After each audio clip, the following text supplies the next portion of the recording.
Então nós montamos um consultório num bairro aqui na nossa cidade.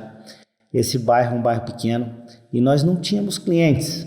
Era uma fase muito difícil realmente. E eu comecei a perceber que alguns clientes chegavam no consultório e diziam assim: ô Hélio, os poucos clientes que iam, tá? Então a gente tinha ali, atendia 2 pacientes por dia que não sustentava a gente, pagava nem o aluguel. Então um ou outro cliente dizia assim: ô Hélio, eu gosto do tipo, da maneira com que você trata, porque a anestesia que você dá não dói.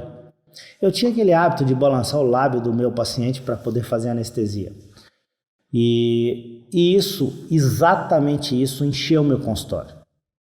Não porque a minha anestesia não doía, mas a partir do momento que esse paciente disse que não doía, naquele momento eu pensei, falei, caramba, se esse cara está falando isso deve ser uma vantagem que nós temos. Se isso é uma vantagem que nós temos, eu vou investir nisso. E aí o que eu comecei a fazer? Quando chegava um cliente que eu tinha que anestesiar, eu falava para ele assim: olha, você deu muita sorte, brincando, para quebrar o gelo. Você tem medo de anestesia? Cara, todo mundo fala que tem. E aí eu dizia para ele assim: fica tranquilo, porque aqui a anestesia não dói. E aí ele até dava uma risada, falava, não é possível. E aí eu fazia de tudo para essa anestesia não doer.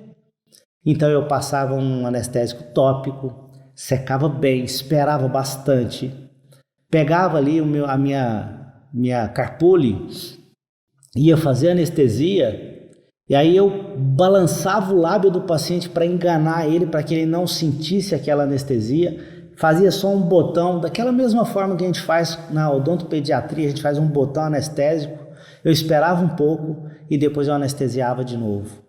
Eu anestesiava o restante. Claro que eu demorava ali 15 minutos, 10 minutos para fazer uma anestesia. Só que aí, quando o paciente falava assim, realmente eu não senti, eu dizia para ele assim: sabe por que o meu consultório é cheio? Porque todo mundo fala que a minha anestesia não dói. Esse consultório começou a encher por conta dessa anestesia. Mas não foi só por conta da anestesia.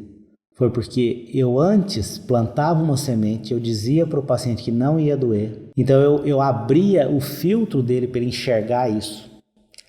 Depois que não doía, eu não podia deixar doer. Depois que não doía, eu dizia para ele que o consultório era cheio por causa disso. E ele contava isso para outras pessoas.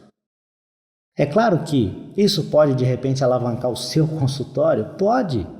Mas a essência do que eu quero dizer é assim: será que tem algum diferencial em você? E quando eu digo em você, é você mesmo. A gente fica muito preocupado, pensando assim: qual é o diferencial do meu consultório? Eu tenho uma máquina de café expresso linda no meu consultório. Isso não é diferencial. O diferencial é em você, tá bom? Esse consultório começou a encher, a gente trabalhava com uma cadeirinha, antes era uma boutique. Então tinha uma sala pequena, depois a gente colocou uma outra cadeira espremida, a gente saiu do zero, a gente passou depois a atender o dobro dos pacientes, e é claro que o nosso salário dobrou, E aí nós começamos a planejar a nossa saída do bairro. E aí a gente queria ir para o centro da cidade, a gente tinha um sonho que o centro da cidade era melhor. Por que, Hélio, que era melhor? Porque a gente pensava, a gente imaginava que lá no centro tinha os clientes que tinham mais grana. E aí eu não tinha dinheiro para montar um consultório no centro.